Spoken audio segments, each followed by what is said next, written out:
se volte a unsa na mga a uno unsa te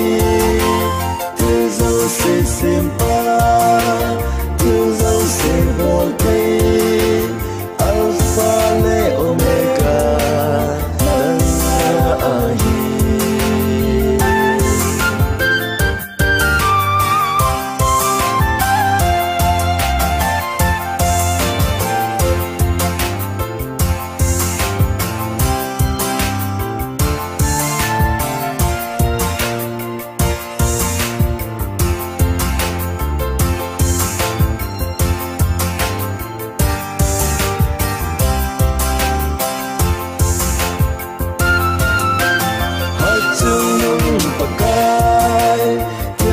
se volte a unsa na mga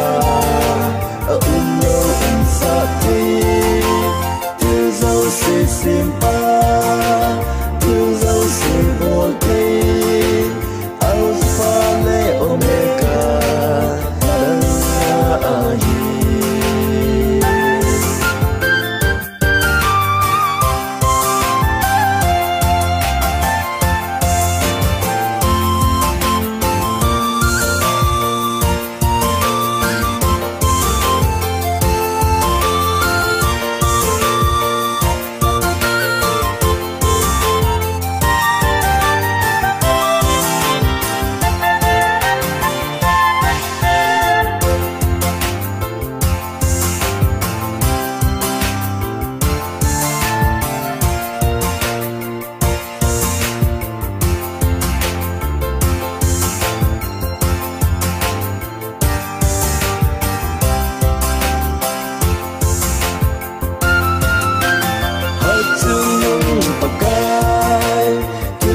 se volte